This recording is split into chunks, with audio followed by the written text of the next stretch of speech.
Bueno, familia, un saludo. Soy Sai de Chalinchón y nos encontramos aquí en el podcast Voces Autorizadas de Epoch Time bajo la dirección de Sandra Flores y nuestra querida Anita Flores en la cuestión técnica. Ella estará detrás por si ocurre algo.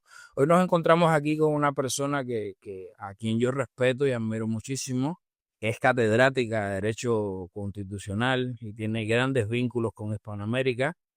Me refiero a nuestra querida Teresa Freixes. Teresa, bienvenida. ¿Cómo estás? Hola, ¿qué tal? Muchas gracias. Bien, ¿vosotros también? Pues aquí estamos intentando averiguar que nos traigas un poco de luz, porque a veces los medios de comunicación, según la línea que tengas, pues tiran para un lado o tiran para otro y todavía no acabamos de entender bien qué es este dictamen del abogado general del Tribunal de Justicia de la Unión Europea. Si por favor nos pudieras explicar un poco. Bueno, primero de todo hay que explicar qué es el abogado general. Dentro del Tribunal de Justicia de la Unión Europea, que es el tribunal de los 27 estados que forman la Unión Europea, además de los jueces, que se distribuyen en salas y una gran sala, tiene también el concurso de abogados generales. Los abogados generales ayudan al tribunal a tomar la decisión. Y lo que sucede es que, tienen que preparar, pues, un informe, un dictamen, una especie de borrador de lo que, según su criterio, podría ser la sentencia cuando el tribunal la dicte, ¿m? Eh, de ahí que, si esto no le queda muy claro a quien esté explicando estas cuestiones en los medios, se cree que estamos ante una sentencia. No, no, no, no estamos ante una sentencia. Es el equivalente a lo que en los tribunales colegiados, cuando hay más de un juez, pues normalmente nombran un ponente que prepara un texto que sirva para discutir y después tomar la sentencia. Pues el abogado general es una especie de ponente. Prepara, da su opinión, pero es su opinión particular. Tiene que estar fundada en derecho, evidentemente, ¿eh? Es decir, no es que pueda decir cualquier cosa, pero es solamente su opinión y no es vinculante. El tribunal puede seguirla o puede no seguirla. Y si eso no les queda claro a los que informan sobre qué es lo que ha podido pasar en este caso, se creen que el abogado general ha resuelto el tema de la ley de amnistía, ni muchísimo menos. Eso lo decidirá el tribunal cuando dicte la sentencia. Eh, Me hablaste de abogados, no hay uno, sino que hay varios. Sí, porque hay 27 jueces en total y hay 10 abogados generales. Ahora no recuerdo bien si son 10 u 11, menos, porque son los que ayudan a preparar la sentencia. Entonces, cuando se va a dictar una sentencia, por un turno de reparto que ellos tienen establecidos, le toca a un abogado general a asistir a los jueces en las deliberaciones para que, a través de ese informe, luego ellos vean si lo siguen, si no lo siguen, en qué lo cambian, en qué no lo cambian. Es que tienen ahí una especie de guía. Pero Mm, quien va a decidir va a ser la gran sala, que son 15 jueces, ujú. y cada O uno es sea, de un estado diferente. es decir, que la opinión de este caballero no es vinculante, puede ser o no tomada en cuenta. Eso es, absolutamente, es siempre así. También muchas veces dicen: "Es que el tribunal casi siempre lo sigue". Bueno, es que la verdad es que este tribunal, como la Unión Europea empezó siendo una organización meramente económica y tenía que, tratar temas muy técnicos, a nivel económico, no sé, incluso a veces, pues, qué diámetro tenían que tener los tornillos para hacer no sé qué cuestión. Bueno, pues, en la mayor parte de sentencias que no tienen un trasfondo político constitucional detrás, y eso es la mayor parte de sentencias de este tribunal, pues el Tribunal de Justicia suele seguir bastante la opinión de los abogados generales.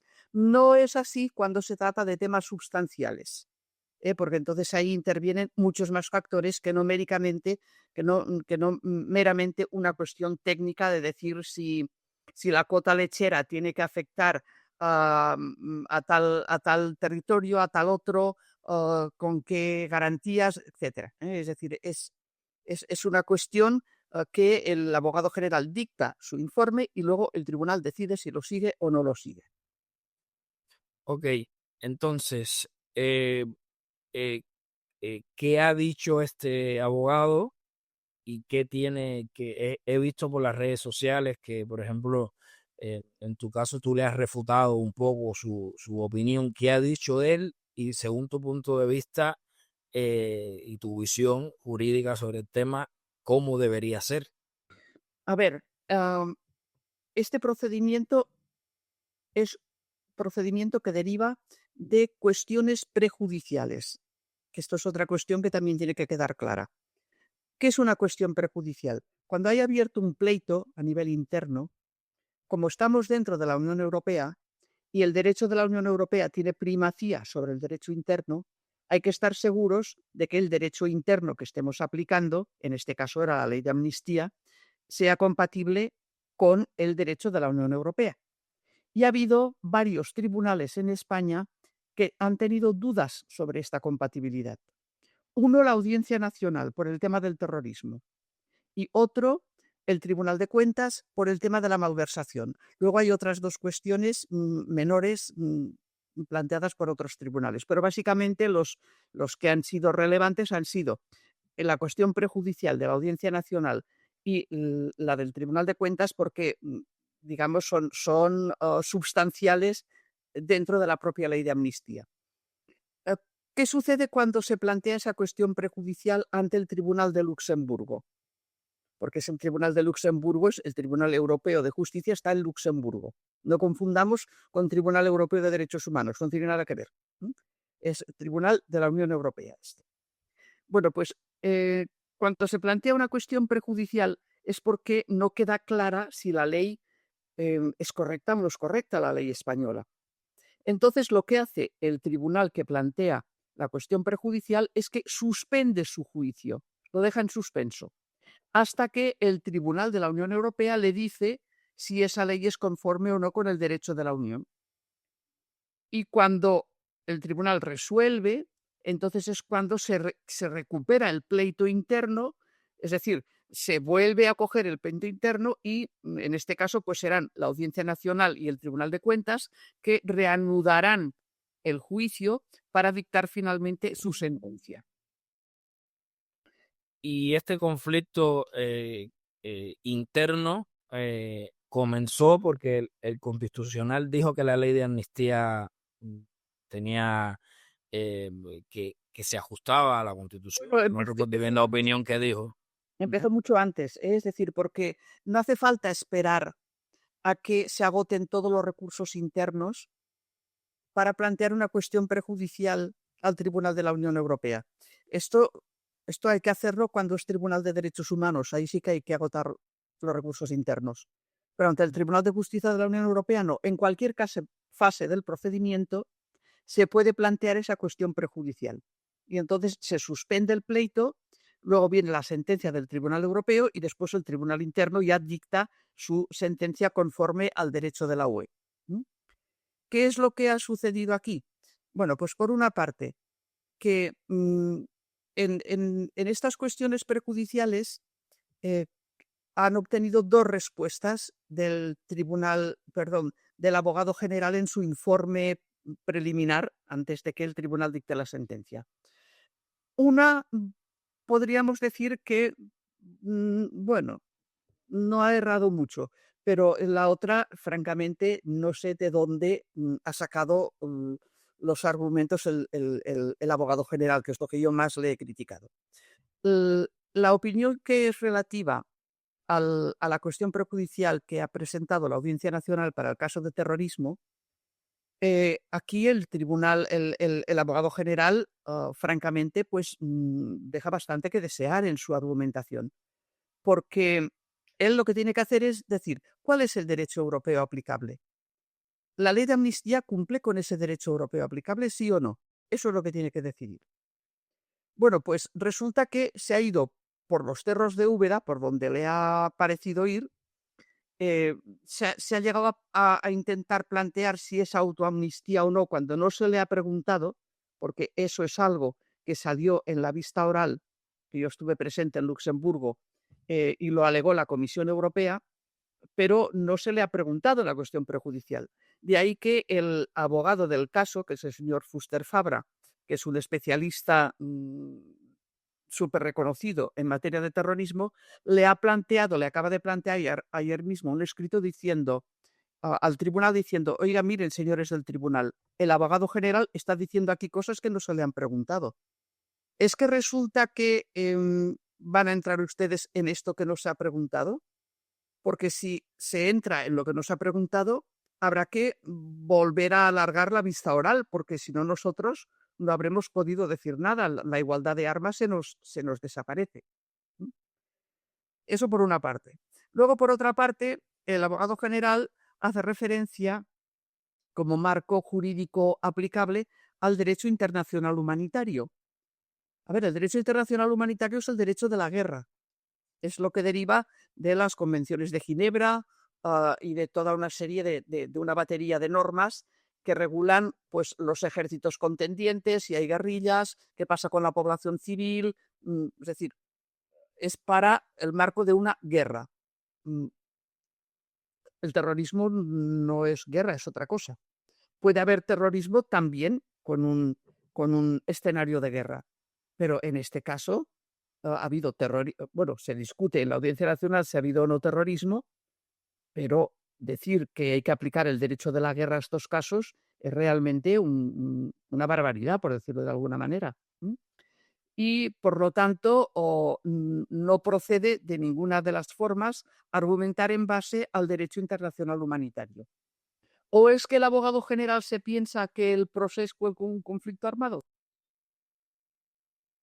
A ver, el proceso Interesante pregunta, ¿no? el proceso fue otra cosa, fue un golpe de Estado incruento, de estos modernos, de estos golpes de Estado que se dan ahora híbridos, que les llaman, pero no un conflicto armado.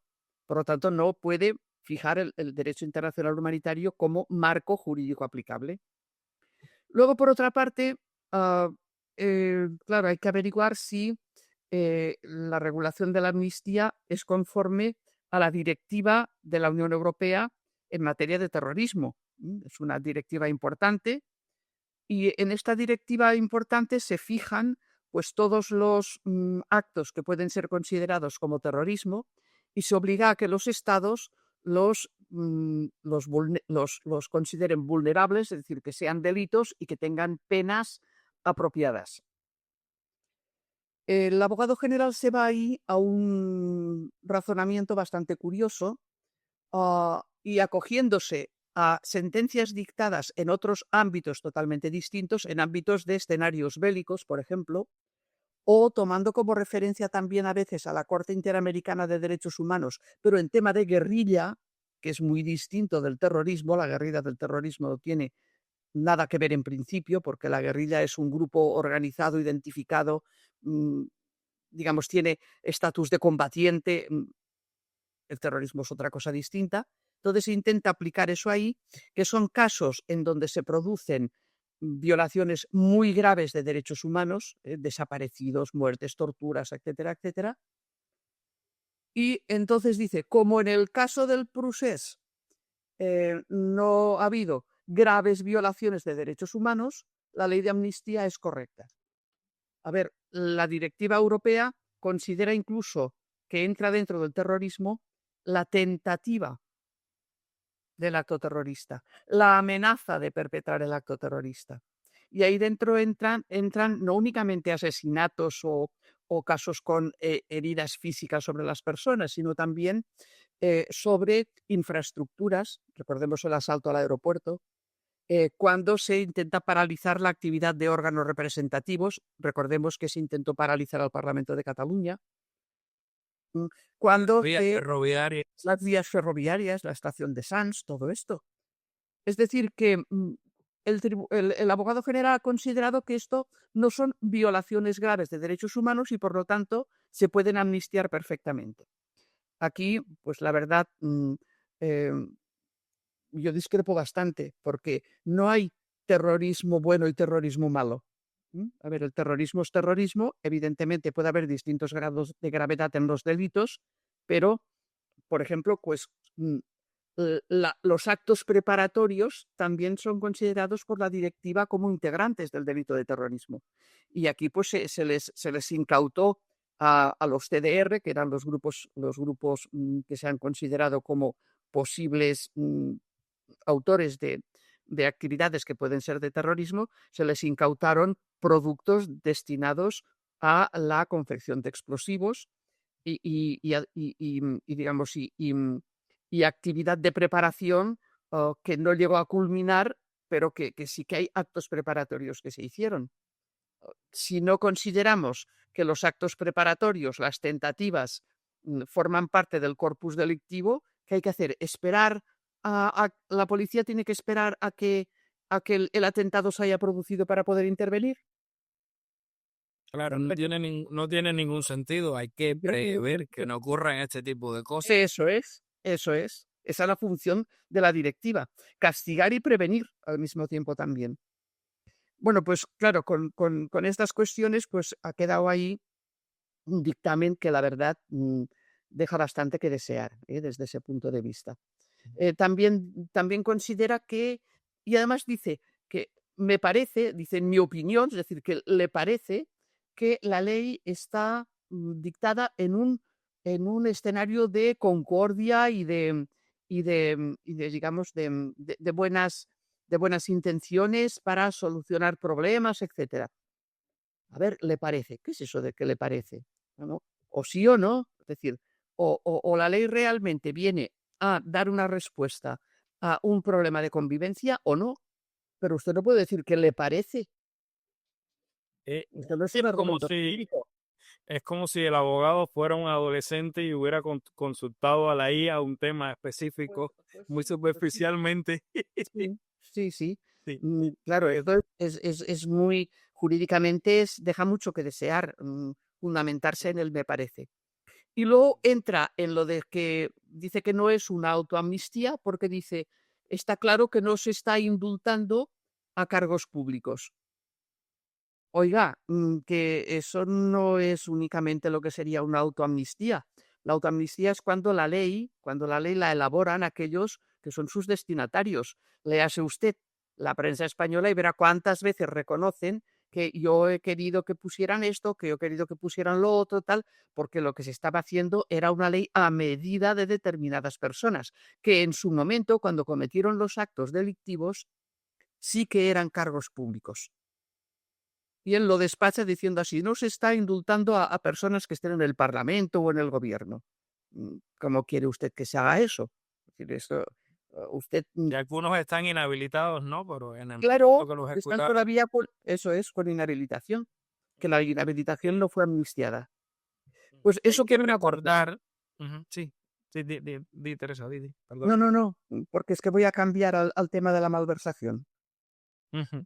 No, no, solo quería apuntar, porque hablaste de que se paralizaron carreteras, se paralizó el aeropuerto, se paralizaron vías férreas. Tenemos que recordar que al menos como mínimo falleció una persona producto del bloqueo del aeropuerto, un turista Sí, sí, sí, le dio un que fue infarto, poca le hambre. dio un infarto, Sí. con lo cual es bastante discutible lo que venimos hablando. Pues pasemos al tema Bueno, esta es de- la otra gran respuesta, la respuesta al tema de la malversación. Em, la cuestión prejudicial de la Audiencia Nacional se presentó a instancias de la Asociación Catalana de Víctimas de Atentados Terroristas y otros después se añadieron. L- la opinión que es relativa al tema de la malversación la presentamos en Sociedad Civil Catalana. Ujú. ¿Qué pretendíamos con ello? Averiguar si los gastos que había significado todo el lío que habían montado con el proceso eh, habían sido gastos o que se habían hecho de una manera correcta o no.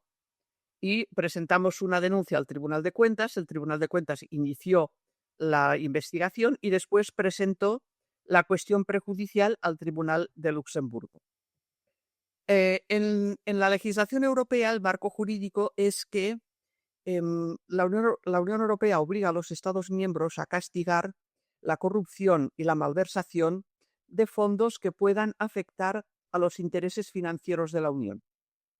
Y aquí es donde ha venido todo el problema. ¿Qué significa eso de intereses financieros de la Unión?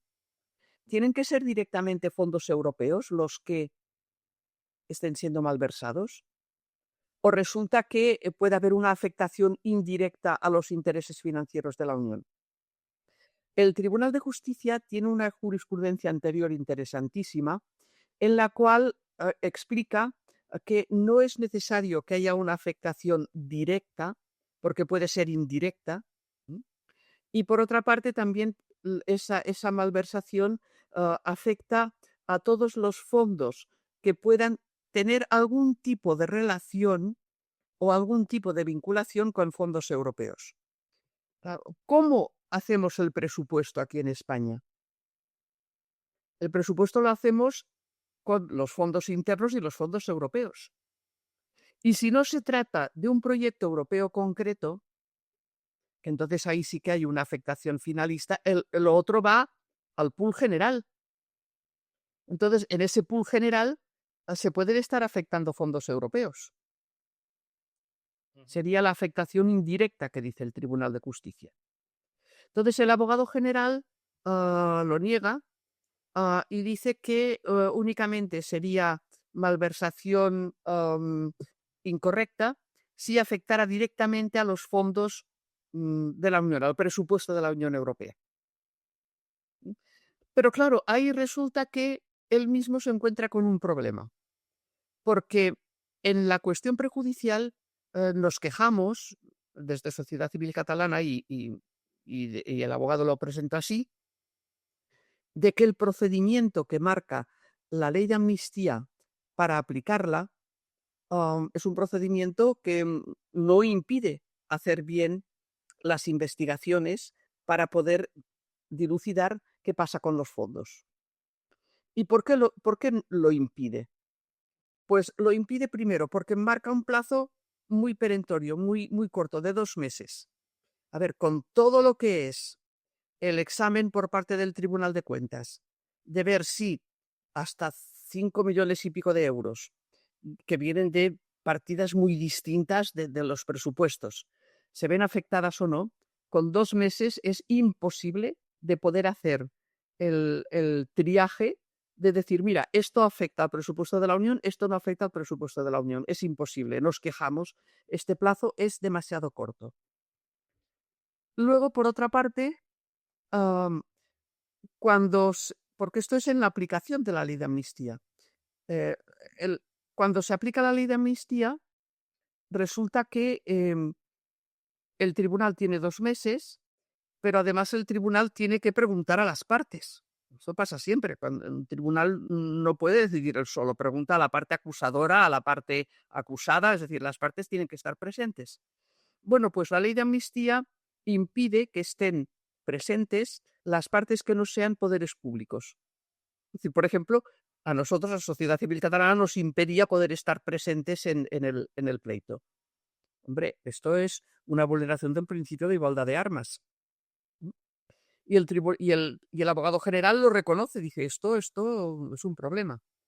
Y luego, por otra parte, además, hay otras cuestiones de cómo se aplica la ley de amnistía que producen este tipo de problemas de garantías procesales.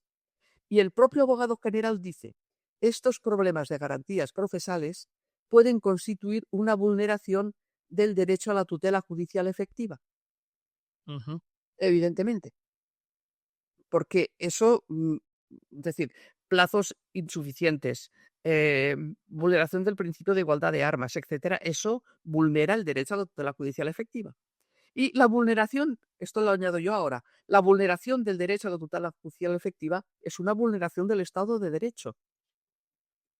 Es decir, es una vulneración del artículo 2 del Tratado de la Unión Europea, donde el Estado de Derecho es un valor superprotegido.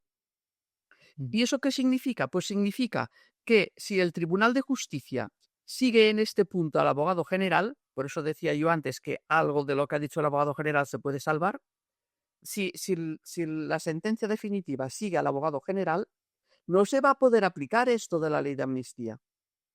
O van a tener que reformar la ley de amnistía o se queda inaplicable, porque no podemos aplicar una ley interna que sea contraria a la tutela judicial efectiva, que es uno de los valores del Estado de Derecho del artículo 2 del Ujú, Tratado de la Unión Europea. ujú. En términos, lo más sencillo posible para las personas que estén viendo esto, ¿qué significa para un, yo qué sé, para un currante que levanta la persiana todos los días y que puede pensar que esto son unas cosas entre políticos y estas cosas? ¿Qué significa la ley de amnistía en cuanto al daño que le puede hacer a la igualdad jurídica entre los ciudadanos? Bueno, pues es que, mire usted, Miazaide, si resulta que todos esos actos que hemos visto que podían ser algunos calificados de terrorismo o los delitos de malversación, um, los comete cualquiera en cualquier otro lugar de España y por otras causas, pues va a ir a dar con sus huesos en la cárcel. Mientras que la ley de amnistía dice que todo esto hecho en pro de la independencia de Cataluña no tiene que ser considerado delito, es amnistiable y por lo tanto no hace falta juzgar, no hace falta colocar penas, se acabó. Claro, esto es una vulneración flagrante de la igualdad de las personas ante la ley, porque Y si todo uno esto, comete estos actos en otro lugar o con otra intención, son punibles. Si se han cometido en Cataluña para la sacrosanta independencia de Cataluña, bueno, pues son admisibles. y todo esto es el resultado, digamos, el atacar a un principio fundamental como es la igualdad ante la ley. Todo viene de un acuerdo político, ¿no? Sí, eso es otra cuestión. Lo que pasa es que digamos, a pesar de que todo el mundo lo decía, no era objeto de las cuestiones prejudiciales. Mm, eso se vio muy claro en otro organismo europeo, en la Comisión de Venecia, que, hi- Ujú. que hizo un dictamen en el cual, pues bueno, quedó muy claro y muy reconocido que la ley de amnistía, si se adoptó, fue para obtener los votos de aquellos que después están siendo amnistiados. Ujú. Vamos. Pero el pacto fue olímpico. Un acto político. Bueno, cambiamos de tercio.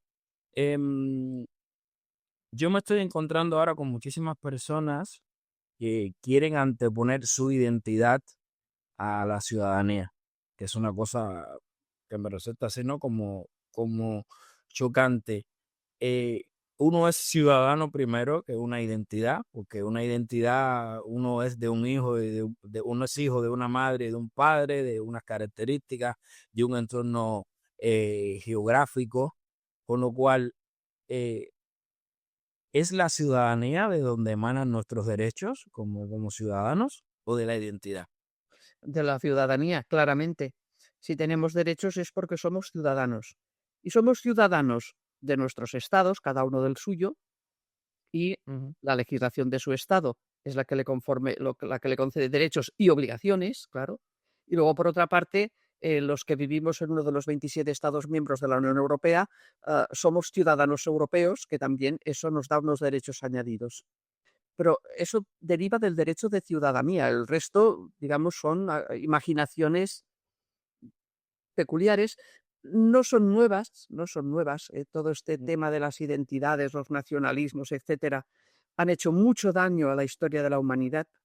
Recordemos, pues, todo lo que pasó en el siglo pasado, en el siglo XX, en torno a las identidades en Europa, todos los problemas que eso llegó a originar, ¿no? Es decir, que no hay ningún tipo de vínculo con la identidad, más que el vínculo emocional que cada uno pueda tener.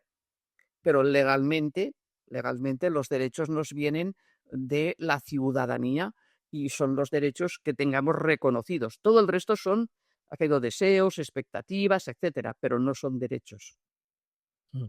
Claro, porque hay gente que me dice, no, ser español, por ejemplo, ¿no? Que es una cosa tópica que dice la gente, ser español es que te gusten los toros, la sangría, No, el no, no, no. fútbol, no sé qué, pero claro, hay gente que no le gusta el fútbol, hay gente Bueno, que no bebe. afortunadamente, eso no tiene nada que ver, porque ¿qué son los derechos? Los derechos son aquellas facultades de obrar que te reconocen las leyes y que tienes garantías para que si alguien te impide que los ejerzas, puedas reclamar. ¿Qué tiene que ver eso con, yo qué sé, pues ir a los toros o bailar flamenco o bailar sardanas? Ujú, exactamente. Pasemos a una pregunta que yo siempre hago, y yo sé que tú has estado muy implicada en esta batalla. ¿Qué le pasa a algunos españoles con ser españoles? Complejos. Lo que les pasa es que están llenos de complejos. Mm, Supongo que a veces heredados, también de alguna manera creados a través de la política, de los medios de comunicación. Mm, Bueno, pues uno tiene la nacionalidad del lugar donde nace y si las leyes se la confieren. También puede ser que nazcas en un país en donde no rija únicamente el ius soli y por lo tanto, pues no seas nacional de él, tienes que cumplir con otros requisitos. Pero no, en fin, a mí no me plantea el más mínimo problema. Cuando me preguntan cosas de este estilo, digo, sí, sí, sí. Dice, ¿y no te sientes catalana? Digo, yo me puedo sentir catalana, española, europea y ciudadana del mundo. Y Ujú, punto, y se acabó. Y que no me vengan con más historias. Porque todo lo demás es, en el fondo, crear una diferencia. ¿Y crear una diferencia para qué? Pues porque algunos crean diferencias para sentirse superiores, lo cual es un complejo de inferioridad. ujú, Por eso digo que todo esto deriva de complejos. ujú. Teresa, una pregunta. Cuando se introdujo en la Constitución, cuando estaban los ponentes, los padres de la Constitución, cuando se introdujo eso de las nacionalidades históricas y todas esas cuestiones, eh, ¿tú crees que se cometió un error, que fue como una especie de cesión a este problema que tenemos hoy con una parte de los españoles que luchan por tener una presunta identidad que no tienen? En aquellos momentos no se veía así de ninguna de las formas. En el pasado había habido territorios que habían tenido sus estatutos de autonomía, incluso habíamos llegado a tener en el siglo XIX una constitución federal, que prácticamente no se aplicó, pero la tuvimos. Eso no es el problema. El reconocer la existencia de las comunidades autónomas no es el problema. El problema es cuando se pretende que existan comunidades autónomas que tengan más derechos que otras. ¿M? Y entonces en la Constitución, cuando se aprueba, ni tan siquiera sabíamos qué comunidades autónomas tendría que haber. No estaban creadas. Había lo que se llamaba preautonomías en algunos lugares. Por ejemplo, pues aquellos territorios que habían tenido un estatuto de autonomía en vigor durante la Segunda República, pues esos tenían una vía más fácil para poder acceder a la autonomía que las otras. Pero en el fondo no se pensaba en que eso pudiera originar los conflictos que ahora estamos teniendo. Yo creo que ha sido una muy mala interpretación la que se ha hecho sobre la regulación de las autonomías en la Constitución, que en aquellos momentos se regularon de una manera, pues bueno, que podía haber sido bastante mejor, pero las circunstancias del momento no permitieron ir más allá al respecto.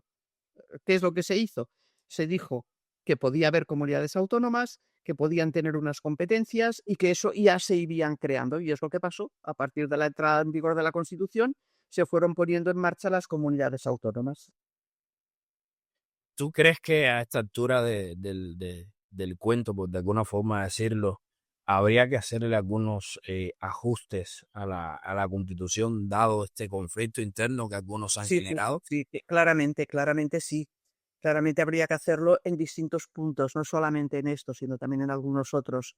Lo que sucede es que las constituciones no se reforman de cualquier manera, tienen unos procedimientos complicados, porque todas las constituciones tienen voluntad de permanencia, no quieren ser leyes que se puedan ir cambiando cada dos por tres. Y nuestra constitución tiene dos métodos de reforma, uno que sería el ordinario y otro que sería la reforma más complicada. Hay partes de la Constitución que son objeto del procedimiento de reforma ordinario y otras partes que son del procedimiento más complicado. Pero siempre se necesitan grandes mayorías. Con el procedimiento más sencillo se necesitan pues, pues bueno, bastante más de la mayoría absoluta, ¿eh? Ujú, Los 3/5 ujú, del Congreso y del Senado. Y con el procedimiento más complicado se necesitan 2/3, que todavía es más grande. Claro, ujú. esto se puede hacer si hay acuerdo político de fondo. Si no hay un acuerdo político de fondo, ¿de dónde sacamos esa mayoría para poder reformar? Ujú. Exactamente. Em, Teresa, una pregunta que te hago. Em, ¿Tú crees que los partidos regionales deberían estar representados en el Congreso o deberían estar en el Senado, que es la Cámara, digamos, regional? ¿A ti qué te parece eso? Esto sería una de las posibles reformas. Seguir un poco el método alemán al respecto. En Alemania, para poder tener representación en la Cámara, digamos, en el Bundesrat, en la Cámara de Representantes, se necesita superar una barrera importante de votos. ¿M? Y no se puede hacer de cualquier manera esto. Voy a dar un poco de luz, que veo que está Ujú. vale, un Mm. poquito mejor. Ah, en donde tienen su lugar y su papel los partidos regionalistas, es en el Bundesrat, en la Cámara que representa a los Länder. Pues esto se pretendía un poco con la configuración del Senado español, pero se hizo un sistema muy híbrido que no respondía realmente a esta cuestión. Pero ciertamente lo que no tiene ningún sentido es que la inmensa mayoría de la población dependa de la presión y el chantaje que realizan partidos políticos que no llegan, pues nada, ni al 2% de representación nacional. Es decir, ¿cómo podemos aceptar que estas minorías muy dignas, es decir, yo no discuto que no Ujú, puedan existir, tienen todo el derecho a existir, pero lo que no tienen es el derecho a chantajear al resto del país? Ahora, el problema lo tenemos por los que aceptan el chantaje. ujú. Entonces, la solución yo creo que sería esa y además se está hablando ahora has hablado de porcentaje, se está hablando de aplicar una normativa, tú me corriges si lo estoy diciendo de forma incorrecta, hay una normativa europea que establece que ciertas representaciones políticas o las representaciones políticas en general, los partidos, deberían tener como mínimo un 5% de Sí, pero eso es en votos. las elecciones europeas. Ujú, La normativa europea no puede dictar las leyes electorales internas. Entonces, lo ujú, que hace la decisión europea, que está en vigor y que España no la aplica, es decir, estamos ahí en falta total, es que en las elecciones europeas exista esa barrera electoral de entre el 2 y el 5%. ¿M? ujú, Precisamente está bloqueada esta normativa europea por la oposición de los socialistas españoles ujú. y los nacionalistas Eh, españoles también. hablando de los socialistas, ha sido el PSOE, todo el mundo habla, o al menos los que nos gustan estos temas, aunque no seamos juristas, todo el mundo habla de la transición como algo, la transición española como algo increíble, algo modélico, viniendo de la situación que se venía de una guerra entre Los españoles. que la vivimos nos costó y realmente fue muy trabajosa y hubo que afrontar múltiples problemas, pero se afrontaron con una unidad de las fuerzas políticas que desde luego en estos momentos no existe por ninguna parte. Ujú.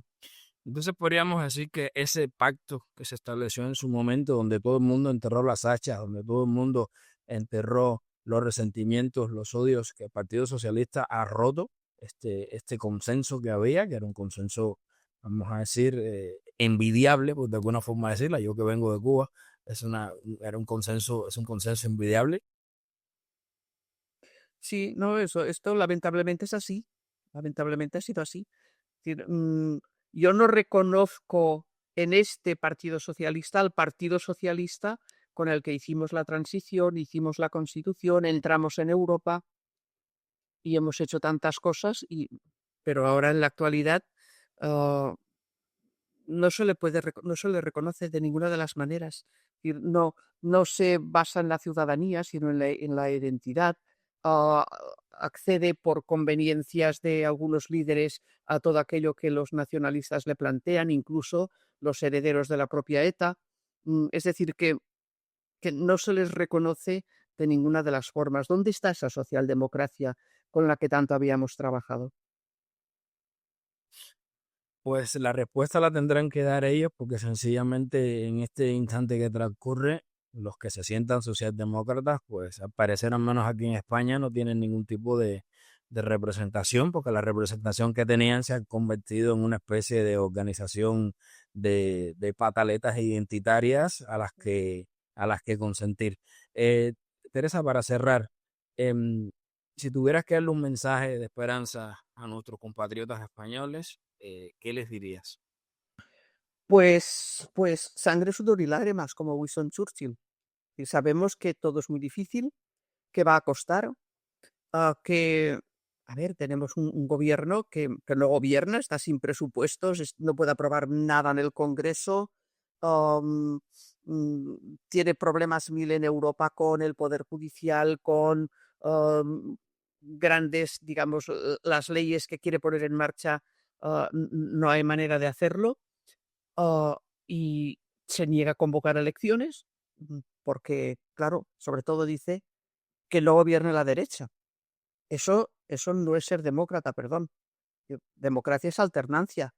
A veces ganan los tuyos y a veces ganan los que no son los tuyos, pero en democracia tienen que poder, con toda legitimidad, estar en el gobierno los partidos que obtengan las distintas mayorías. Y yo ya sé que eso cuesta a veces de entender, y sobre todo cuesta de entender por toda la brunete mediática que existe en torno a la repetición de mensajes que no van en esa dirección, no van en la dirección de la concordia, no van en la dirección de ver cuáles son las cuestiones importantes sobre las que tenemos que fijarnos y que legislar. Entonces eso va a costar muchísimo, pero no hay que desesperar. Hay que utilizar los medios que el ordenamiento jurídico nos da para poder defendernos. Hay que ser ciudadanos conscientes, informados, en el sentido que Bobbio siempre lo cito porque a mí me encanta esta reflexión que hace Bobbio de decir el ciudadano informado, consciente, ese es el ciudadano que en democracia es lo que importa, porque con su opinión o expresa su voto y con su voto se forman las instituciones. Entonces, pues ir avanzando en esa línea, ir defendiendo en todos los ámbitos, ya sean jurídicos, mediáticos, sociales, etcétera, los principios en los que nos habíamos basado cuando adoptamos la Constitución y cuando hemos entrado en Europa y no ceder, no ceder, es decir, defenderlos, porque es que es lo mejor que habíamos tenido hasta ahora. Y desde luego yo no estoy dispuesta a dejármelo arrebatar así como así. Algunos decían, algunos mejor dicho, algunos creían que las instituciones españolas eran mucho más débiles y estamos viendo con el tiempo y con toda esta batalla que se está dando que no son precisamente instituciones débiles, sino que están fundadas en cuestiones muy potentes y que no va a ser fácil derribarlas, además de que España lleva aquí muchísimo tiempo y cuando no estemos continuará. Al menos yo tengo esa percepción y esa idea. ¿Tú qué opinas al respecto de este intento, ¿no? De Bueno, subvertir la división de poderes y estas cosas? intenta subvertir todo esto, pero repito, hay que oponerse, cada uno en su ámbito, y los ámbitos son muy diferentes, y hay que hacerlo con la razón y hay que hacerlo con la fuerza de los argumentos y explicándonos, haciendo que la gente lo entienda y sobre todo, pues bueno, que después, en el momento en que tengan que voten aquello que crean que responde a esos principios y, y- y ayudar a que el procedimiento que tengamos que seguir para revertir algunas de las cuestiones terribles que nos están pasando en estos tiempos, pues sea un procedimiento correcto, sea un procedimiento basado en las reglas del Estado de Derecho y que sea una forma de volver a esa institucionalidad democrática que en estos momentos se está poniendo tan en peligro. Pues en resumen, la gente tiene que entender que esta es una carrera de resistencia y que Sí. desde luego no son 100 metros lisos ni nada por el estilo, que en algunos momentos flaquearemos, que en algunos momentos no tendremos ganas, pero que el objetivo no debemos perderlo de vista, ¿verdad? Evidentemente, si salimos de la dictadura, ¿no vamos a salir de esta? Claro que sí. Claro que sí. Bueno, Teresa, muchas gracias. Gracias por haberme conseguido tu tiempo, que sé que estás muy, muy ocupada siempre en muchos frentes. Siempre es un placer conversar contigo. Te mando un saludo para ti y para la familia, que estén bien, Gracias. que se cuiden mucho. Y queridos amigos, hemos estado aquí con nuestra querida y admirada, porque es que no hay otra manera de calificarla, catedrática de Derecho Constitucional, Teresa Freixes, una de esas personas que están encima de esa carrera con el destino final de la conservación de las libertades, las de España, las de Europa, y en definitiva, como somos referentes para el mundo, también de la humanidad. Muchas gracias, Teresa. Muchas gracias y mucha suerte. Bueno, nos despedimos. Un saludo a nuestros amigos de Epoch Time España en este programa que se llama Voces Autorizadas. Hoy hemos tenido una voz súper autorizadísima. Este programa es bajo la dirección de nuestra querida directora Sandra Flores, y Anita, nuestra querida colega que está en la cuestión técnica. Así que nada, nos despedimos y hasta un próximo programa de Voces Autorizadas. Gracias.